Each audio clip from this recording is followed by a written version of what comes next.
और ये जो दौर होता है आपका, जब आप 12वीं में रहते हैं, अंडर ग्रेजुएशन रहते हैं, तो इस दौरान आपकी जो चैलेंजेस रहती हैं, उसमें सबसे बड़ी चैलेंज ये रहती है कि आपका वैचारिक परिवर्तन होना बहुत जरूरी हो। अगर आपने ग्रेजुएशन किया और ग्रेजुएशन करने के बाद में आप फिर से पीजी कर रहे हैं और पीजी करने के बाद में फिर से आपके सामने अगर सवाल है कि अभी मैं क्या करूं, तो इसका मतलब यह हुआ है कि आपकी सोच और आपका जो परिवर्तन है, वैचारिक परिवर्तन, अपने कैरियर के प्रति, समाज के प्रति और आगे आने वाले जो कार्य करना चाहते हैं उसके प्रति, वो अभी भी बना नहीं है। साथ कि जब भी आप कैरियर के बारे में सोचते हो तो आपको अपने वर्तमान के बारे में और भविष्य के बारे में सोचना चाहिए, लेकिन साथ में यह भी सोचना चाहिए कि पास्ट ने आपको क्या क्या सिखाया है, क्योंकि आने वाला आपका समाज आपकी तरफ बहुत ही आशा की नजर से देखता है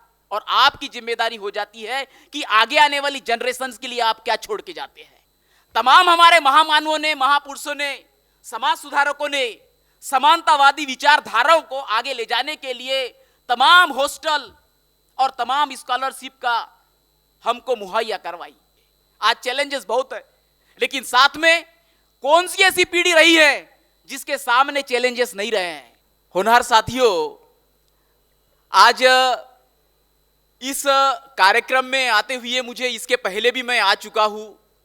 तामगाड़गे दादा और हमारी आई कुसुमताई मधुकर राव तामगाड़गे, इन्होंने जब जब ये प्रोग्राम उनका रहा है तो मुझे बुलाया है और मैं अपना गौरव समझता हूं, सम्मान समझता हूं कि इस कार्यक्रम में उन्होंने हमेशा मुझे बुलाया है और मैंने प्यार और दुलार के साथ में इसमें शिरकत की है। आज आप लोग इतनी बड़ी तादाद में इस हॉल में बैठे हैं और हम आने वाले समय में मुंडे सर को भी सुनेंगे। उसके पहले मैं जो मेरे को संक्षिप्त समय मिला है उसमें दो चीजें आपके सामने रखना चाहता हूं। आप सब लोगों को पता है कि ये जो समय होता है जिस वक्त हम अपने फॉर्मेटिव ईयर्स में होते हैं, जब हम अंडर ग्रेजुएशन में रहते हैं, 12th में रहते हैं, तो उस वक्त हमारे सामने कई चैलेंजेस होते हैं। हमारी एक व्यक्तिगत चुनौतियां होती हैं, फैमिली की चुनौतियां होती हैं, हमारे पास में आर्थिक चुनौतियां होती हैं, आप सब लोगों को पता है। और इन सभी चुनौतियों के माध्यम से हमको अपना कुछ अस्तित्व निर्माण करना पड़ता है। अब जब आप अस्तित्व की बात करते हैं तो इसका मतलब यह नहीं है कि आप एक इंसान होने के नाते इस धरती पर आपका अस्तित्व हो गया और सब कुछ हो गया करके। आपको यहां पर जब इंसान के रूप में आते हैं तो इंसान के रूप में जाने के लिए भी ट्रेनिंग लेना होता है और वो ट्रेनिंग आपके घर से शुरू होती है। और ये जो दौर होता है आपका, जब आप 12वीं में रहते हैं, अंडर ग्रेजुएशन रहते हैं, तो इस दौरान आपकी जो चैलेंजेस रहती हैं उसमें सबसे बड़ी चैलेंज ये रहती है कि आपका वैचारिक परिवर्तन होना बहुत जरूरी होता है। अगर आपका इस दौरान वैचारिक परिवर्तन अगर व्यवस्थित होता है, आपको एक दिशा मिलती है, तो आने वाले समय में साथियों आपके लिए अपना कैरियर चुनना और अपने लाइफ को मीनिंगफुल बनाना, अर्थपूर्ण बनाना, इसमें सहूलियत होती है। सहूलियत का मतलब यह नहीं है कि आगे में आपको चुनौतियां नहीं आएगी। जैसे कि यहां पर तमाम हमारे जो सम्मानित साथी बैठे हुए हैं, उन्होंने अपने एक विशेष कैरियर को चुना, एक विशेष सोच के साथ में, लेकिन इसका मतलब यह नहीं हुआ कि अभी उनके पास में चुनौतियां नहीं है। मुंडे सर इसको भली भांति जानते हैं, सभी यहां पर चुनौतियां देख चुके हैं। लेकिन मेरा इसमें एक कहना यह है साथियों कि जब आप उस वैचारिक परिवर्तन से गुजरते हैं तो आपको इस बात से सहूलियत होती है कि आगे मुझे क्या करना है करके। और नहीं तो क्या होता है कि जब आप 12वीं की परीक्षा देते हैं और 12वीं की परीक्षा देने के बाद में जब आप कोई कोर्स ज्वाइन करते हैं, कोई प्रोग्राम ज्वाइन करते हैं, तो उसके बाद में जब आप 3 साल के बाद में, 4 साल के बाद में या 5 साल के बाद में जब वो कोर्स कंप्लीट कर लेंगे तब आपके पास में वही प्रश्न नहीं होना चाहिए जब 12वीं पास करने के बाद में आपके सामने था। वो होती है दिशा।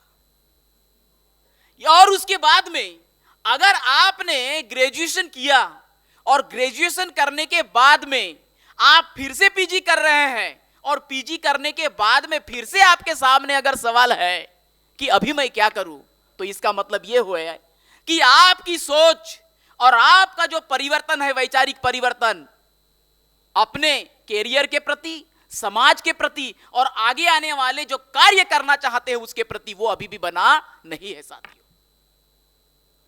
आपकी अंडरस्टैंडिंग यह तय करती है कि आपका निर्णय आपके लिए कितना सही रहेगा। मैं ये नहीं बोल रहा हूं कि वो किसके लिए कितना सही था। मेरा यह कहना है कि आपने जो कार्य किया है वो आपके लिए कितना सही है, आपकी सोच के लिए कितना सही है, इसको डिसाइड करने वाला कोई दूसरा व्यक्ति नहीं होना चाहिए, वो खुद आप होना चाहिए। That is what you have to go for. और नहीं तो कई बार ऐसे बच्चे आते हैं, कई बार ऐसी बच्चियां और विद्यार्थी आते हैं साथियों, जिसमें कि हमको यह बताने के लिए दिक्कत होती है जब वे पूछते हैं कि यह करना सही होगा, वो करना सही होगा, हमें यह करना चाहिए या वो करना चाहिए करके। मैं आपको बताना चाहता हूं कि मैं अंडर ग्रेजुएशन के फाइनल ईयर में तक था, तब तक मुझे यह पता नहीं था कि आईएएस की एग्जाम आखिर होती क्या है। मुझे लगता है यहां पे बैठा मंच भी इस चीज को शेयर करेगा, इस सोच को। हमको पता नहीं था उस दौरान कि ये क्या होती है, कलेक्टर कैसे बनते हैं, कमिश्नर कैसे बनते हैं, डिप्टी कलेक्टर कैसे बनते हैं, कोई एसपी कैसे बनता है, पुलिस के कमिश्नर या आईजीपी कैसे बनते हैं, एडीजीपी कैसे बनते हैं करके। We are not aware. लेकिन आपकी मेहनत, सारी परिस्थितियों को बाजू में रखते हुए भी आपने कंसिस्टेंटली अगर फोकस तरीके से अपनी एक सोच बनाई, तो ये सारी परिस्थितियां आपके लिए कहीं ना कहीं मार्ग बनाती हैं। और आप यकीन नहीं करेंगे कि वो जो परिस्थितियां आपने पहले झेली है साथियों, वो बहुत कुछ आपकी नए मार्ग प्रशस्त करते हैं। मेरा हमेशा कहना रहा है कि जब भी आप कैरियर के बारे में सोचते हो तो आपको अपने वर्तमान के बारे में और भविष्य के बारे में सोचना चाहिए, लेकिन साथ में यह भी सोचना चाहिए कि पास्ट ने आपको क्या क्या सिखाया है। जो दौर 20 साल पहले था, जो दौर 40 साल पहले था, जो कैरियर के एवेन्यूज 30 से 40 साल पहले थे, वो आज कहां है? आज है वो दौर? क्या आप बता सकते हैं कि जिस तन्मयता के साथ में, जिस कॉन्फिडेंस के साथ में हम उस वक्त तैयारियां करते थे कि ये वाला एग्जाम, ये गवर्नमेंट की नौकरियां इसके माध्यम से मिलेंगी, no, the times have changed. और इसीलिए हमको इस बात को हमेशा याद रखना चाहिए कि जब भी आप कैरियर के बारे में बात करते हैं साथियों, तो आपकी सोच बनना बहुत जरूरी है। लेकिन सोच बनने के लिए आपकी अंडरस्टैंडिंग होना, आपका एक्सपोजर होना, आपकी खुद की क्रिएटिविटी होना, आपके खुद के आइडियाज निर्माण होना, वो बहुत जरूरी है। व्हाट्सएप पे मैसेजेस शेयर करके या फॉरवर्ड करके या 1 मिनट का क्लिप देख के आप अपने क्रिएटिविटी को क्रिएट नहीं कर सकते हैं। That we have to ensure, that we have to understand. आपकी क्रिएटिविटी आपके दिमाग से ही आ सकती है साथियों, आर्टिफिशियल इंटेलिजेंस से नहीं आ सकती है। अभी हमारे पूर्व वक्ताओं ने यह चीज बताई, और इसीलिए मैं आप लोगों को यह बात इस पटल के माध्यम से इंफेसाइज करना चाहता हूं, बल देना चाहता हूं साथियों, क्योंकि आने वाला आपका समाज आपकी तरफ बहुत ही आशा की नजर से देखता है, और आपकी जिम्मेदारी हो जाती है कि आगे आने वाली जनरेशंस के लिए आप क्या छोड़ के जाते हैं। आप अगर आर्टिफिशियल इंटेलिजेंस के ही सहारा लेके चलने लगते हैं, तो आप अपनी जनरेशन के लिए वही छोड़ के जाओगे जो आज आपने देखा है पूर्व जनरेशन से। कोई नया क्रिएट नहीं कर पाओगे। मेरे को बोला गया था कि आप सर अपने डिपार्टमेंट के बारे में बोलिए। मैं अपने डिपार्टमेंट के बारे में जरूर कुछ 2 मिनट में बताना चाहूंगा, लेकिन मैंने यह सोचा कि यह चीज क्रिएटिविटी की और ओरिजिनलिटी की बताना बहुत जरूरी है। हम जब तैयारी करते थे तो हमारे सामने जो हम इधर उधर देखते थे वही हमारा कैरियर के ऑप्शंस होते थे। ग्राम सेवक, पटवारी, तहसीलदार, deputy collector, commissioner, teacher, professor, ये होते थे, इंजीनियर। लेकिन आपका दिल कहाँ कहता है, क्या कहता है, किधर आप जाना चाहते हैं, किस तरीके की पर्सनैलिटी आप में डेवलप होना चाहिए, ये धीरे धीरे धीरे धीरे मैच्योरिटी उसमें आने लगती है। और उसके लिए आपको खुद पढ़ना जरूरी होता है, ऐसे नहीं होता है। अभी मेरा परिचय देते हुए गायकवाड़ साहब ने बताया कि मैं आईआईटी से केमिकल साइंसेस में मैंने डिग्री हासिल की। उसके बाद में मैं कहा गया, मेरे एक टीचर पूछते थे कि आप क्या बनोगे, मुझे 10वीं में मैंने उनको बताया था कि मैं इंजीनियर बनना चाहूंगा। लेकिन आज मैं कहा हूं, मुंडेसर कहां है, उनकी डिग्री क्या हो सकती है। ये क्यों होता है? It is because as you go along your life, जैसे जैसे आप आगे बढ़ते हो साथियों, आपकी अंडरस्टैंडिंग बढ़ने लगती है, आप अपने को खोजने लगते हो, आप अपने आप को इंट्रोस्पेक्शन करने की कोशिश करते हो कि मुझे क्या करना चाहिए, किस तरीके का लाइफ बनाना चाहिए, मेरा वजूद क्या है, मैं सोसाइटी को क्या कंट्रीब्यूट कर सकता हूं, दूसरा क्या कह रहा है, या दूसरा क्या कह रहा है या कर रहा है, उसको ध्यान न देते हुए अपने आप को ज्यादा से ज्यादा ढूंढना, यह सबसे ज्यादा महत्वपूर्ण है। जितना ज्यादा आप इंट्रोस्पेक्शन अंतर्मन में करोगे, उतना ही ज्यादा समाज को परिवर्तन करने में आपकी भूमिका ज्यादा होगी। यह हमको याद रखना चाहिए इस वक्त से। यूपीएससी की तैयारी करने वाले यहां पर बहुत से साथी होंगे, और मैं तामगाड़ के ट्रस्ट और विशेषकर तामगाड़ के दादा को शुक्रिया अदा करना चाहूंगा कि इतने तमाम अलग अलग जिलों से आए हुए होनहार साथियों को वो इस तरीके से मदद कर रहे हैं। ये जो मदद है आपको की जा रही है, वो इसलिए नहीं की जा रही है कि आपको नौकरी लग जाए या रोजगार लग जाए और आप अपनी जिंदगी उस तरीके से गुजारे और उस तरीके से मर जाए। ये आपको स्कॉलरशिप इसलिए दी जा रही है साथियों कि आप समाज के परिवर्तन में कुछ कंट्रीब्यूशन दें। You should add value to the existing system, to the transformation of the society, इसलिए दी जा रही है। इस चीज को हमको नहीं भूलना चाहिए।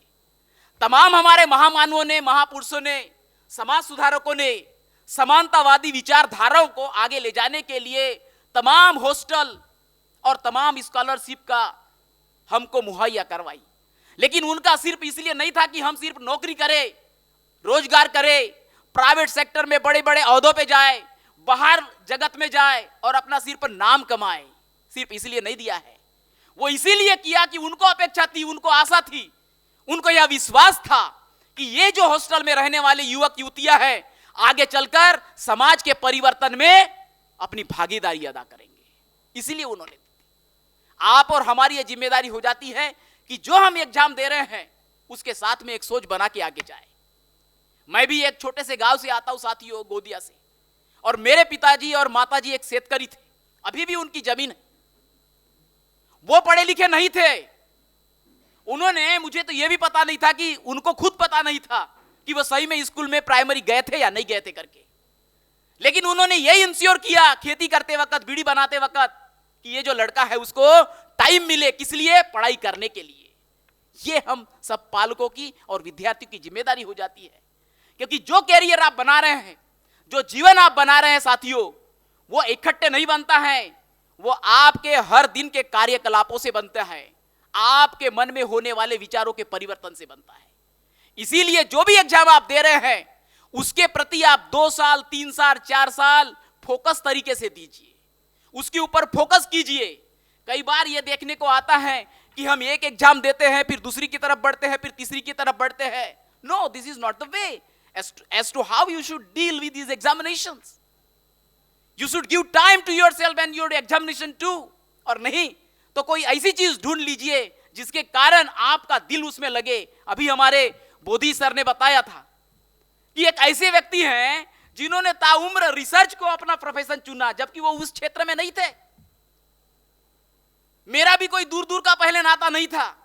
मैंने जब आईआईटी की एंट्रेंस दी थी तो उस वक्त मेरा जेएनयू में भी हो गया था इंटरनेशनल पॉलिटिक्स के लिए, लेकिन मैं आईआईटी दिल्ली को चूज किया। उसके बाद में यूपीएससी की एग्जाम देने के वक्त पॉलिटिकल साइंस और केमिकल साइंस मैंने 2 विषय लिए। उसके बाद में मैंने एडिशनल में मास्टर्स यूनिवर्सिटी ऑफ शिकागो से किया। कहां? क्यों?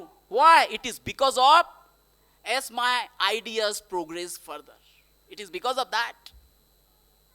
साथियों, मेरा आज इस पटल के माध्यम से आप सब लोगों को और ज्यादा आपका समय लेने का इरादा नहीं है, बोलने के लिए बहुत सी चीजें रहती है, लेकिन इस पटल के माध्यम से मैं ये बताना चाहता हूं कि आप चाहे वो गवर्नमेंट के सेक्टर की एग्जामिनेशन दे रहे होंगे, प्राइवेट सेक्टर की एग्जामिनेशन दे रहे हैं, बाहर जाने के लिए जीआरई दे रहे होंगे, जीमेट दे रहे होंगे, ये सारी की सारी कोशिशें आप जो कर रहे हैं उसको फोकस तरीके से कीजिए। आज चैलेंजेस बहुत है, लेकिन साथ में कौन सी ऐसी पीढ़ी रही है जिसके सामने चैलेंजेस नहीं रहे हैं? हर पीढ़ी के खुद के चैलेंजेस रहे हैं, ये हमको ध्यान रखना चाहिए। उन पीढ़ियों ने अपने चैलेंजेस को एड्रेस करने के लिए अपने सॉल्यूशंस ढूंढे। आप और हमारे को यह दायित्व बनता है कि हम इस वर्तमान की चैलेंजेस को एड्रेस करने के लिए अपने सॉल्यूशंस भी ढूंढे और आगे आने वाली जनरेशंस के लिए कुछ छोड़ के जाए। मुझे लगता है इतना ही बोलना आज के लिए काफी है। हम मुंडे सर और वाघ सर को सुनेंगे। Thank you so much. जय भीम, जय भारत।